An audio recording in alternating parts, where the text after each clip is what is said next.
God, thank you for Boz. He was the only thing I wanted for Christmas. And when he came into the room with a bow on him, it was the best day of my life. Mom said that the only reason we got Boz is because I promised to take care of him. And I did for the first few weeks, in all kinds of weather. But when school started up again, well, it wasn't easy. And well, sometimes I forgot. I'm not going to write it because, well, you know, it's just a lot tougher to take him for walks every single day. I wasn't doing what Mom trusted me to do. Then she helped me make a chart. It really helps to see what gets checked off every single day. I know I can do this. Boz is a great dog.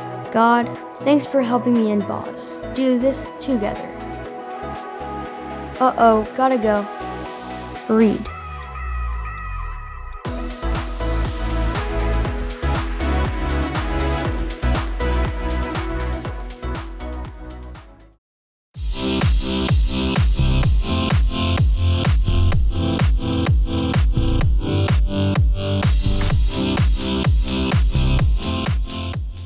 Done! Oh, here we go. Hi, I'm Erica. You ever play concentration? Or some people call it memory. My friends and I play it all the time. I'm the best at it. The object, if you don't already know the rules, is to find two cards that match. Boom! So, my friends and I have added a rule. Anytime you make a match, you Get candy! Candy, candy, candy, candy, candy, candy.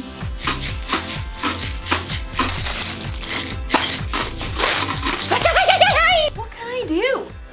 It's a rule, and rules are part of life. Yes! You've got to talk about rules when you're talking about responsibility. Responsibility is showing you can be trusted with what is expected of you.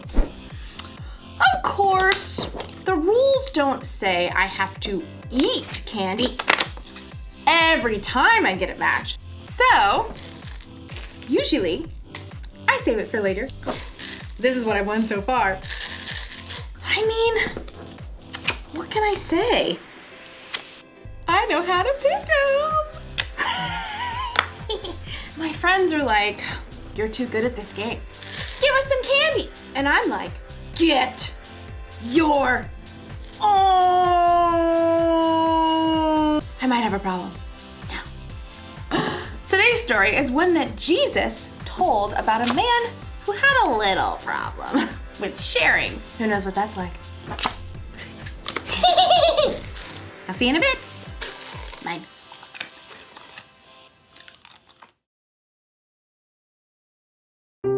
The Bible. It's 66 books of history, stories, letters, and poetry that fit together to form God's one big story. The epic adventure of how He created us and loves us so much that He made a way to rescue us. As we travel through the Bible, from Genesis to Revelation, we discover people who met God and found their lives changed forever. Now, for an amazing story, inspired by the book of Luke, chapter 12, verses 13 through 21. Everywhere Jesus went, large crowds followed him. Some really wanted to learn and change. Some were just curious.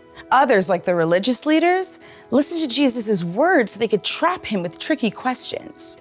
But there were some people who just wanted Jesus to back them up, to tell them that their way was the right way.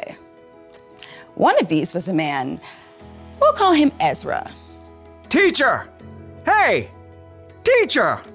Ezra's demand was loud enough that everyone stopped talking to look at him. Are you gonna let me through or what? Ezra shoved through the crowd, dragging another man behind him, his brother. Teacher, you've got to tell my brother here that he has to divide the family property with me. Ezra's brother looked like he wanted to sink straight into the ground. Jesus turned to Ezra. Friend, who made me judge or umpire between you? People listen to you. I thought you could, just settle this. Tell my brother I'm right. Watch out. Be on your guard against wanting to have more and more things. Life is not made up of how much a person has. That is not what I asked. Jesus didn't argue with the man. Instead, he told a story, a parable. If he had told this story today, it might sound just a little something like this. There once was a rich man whose field grew a fantastic crop of grain. Perhaps it was corn. His manager brought him the good news. Sir, we're set to bring in a bumper harvest of cobs and kernels. Yes! Go me! Oh, well, your employees did an excellent job of preparing the fields. Go me! And there was a lot of sunshine. Go me! And just the right amount of rain. Go me! Yes, go you. Harvest the crop at once! Well, we're working on that. There's just a little problem. Problem? Who messed up? Fire them at once! Oh, no. It's a good problem. You don't have enough barn space to store all your grain. Huh. I'm just too successful. Go me. Well, I was thinking you could share some of the grain. Share it. Well, yes. Some extra bushels for your employees, maybe give some of it away, popcorn for all the kids in town, hold a cornbread festival for everyone. But it's all mine. Oh, yes. Yes, it is. I know. I'll tear down my barns and build bigger ones. Then I can store up all the extra grain for myself. Oh. See to it. I want those new barns up by the time the corn harvest is in. Yes, sir. The old barns were torn down and brand new, bigger barns were built. Perfection. Is the corn harvest complete? Yes, sir. All finished. Excellent. Have the men store it all in these new barns immediately. But they're so tired. I said immediately. Yes, sir. At last, the rich man's entire corn crop was stored in his shiny new barns. He settled back in a comfy deck chair and surveyed his property as the sun set. Go me! Self, you've done pretty well for yourself. You got grain stored away for a lot of years to come. He popped a gourmet corn chip into his mouth. Self, take it easy. Eat, drink, and live it up. You foolish man. The rich man nearly choked on his chip. Excuse me? The rich man looked around, but he could see no one. He was entirely alone. Oh, great. Is this supposed to be some God moment where I discover what I've been doing wrong? That's exactly what it was. You foolish man. Tonight I will take your life away from you. Then who will get what you have prepared for yourself? Could we come up with a different ending to this story? But there was no way out for the rich man. He had chosen to focus only on what he could keep for himself. Jesus wrapped up his parable by explaining, That is how it will be for whoever stores things away for themselves, but is not rich in the sight of God. We don't know how Ezra responded, but maybe, just maybe, he started worrying less about getting more of his family's stuff. Maybe he started to care a little more about sharing what he did have with his brother. Jesus told the story of a rich man. He had more than enough food for himself to eat, and he kept it all. Every last grain. Don't misunderstand me.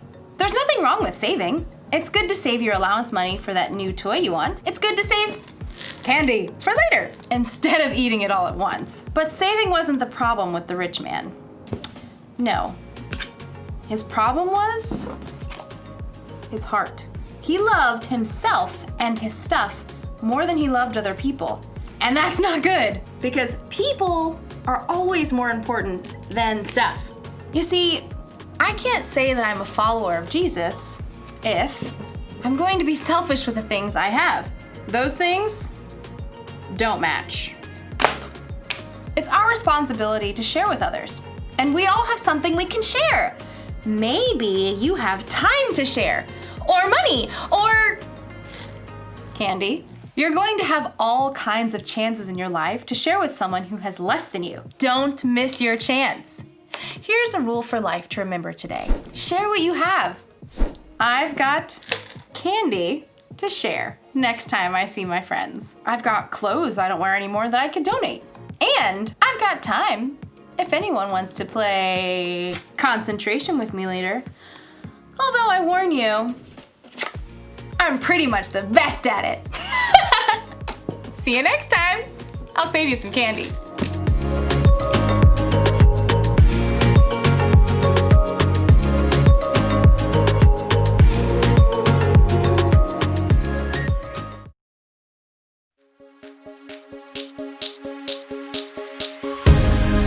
You're my calm in the chaos, my peace in the war.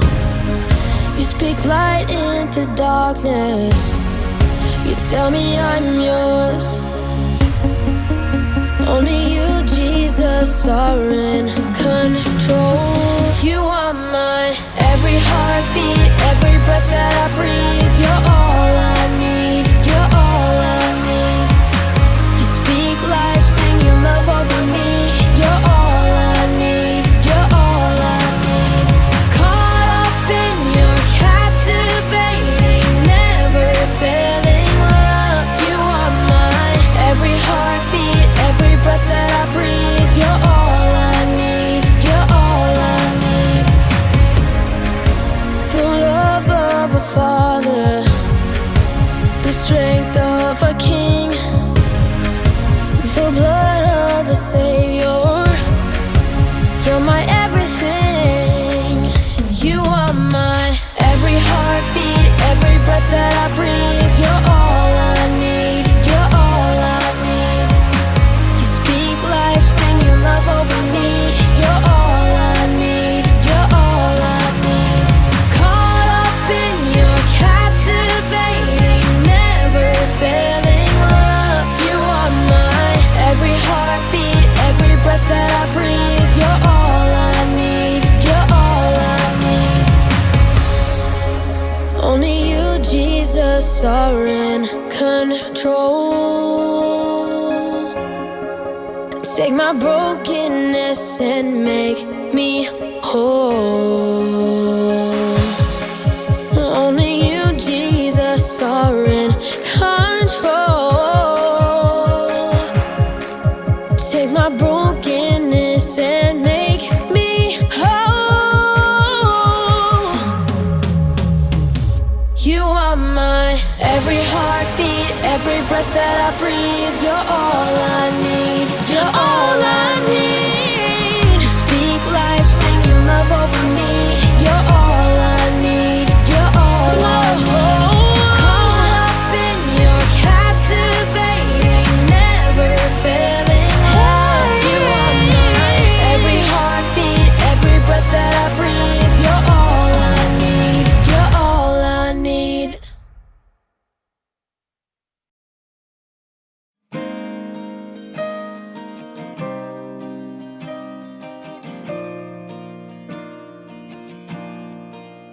You give life, you are love.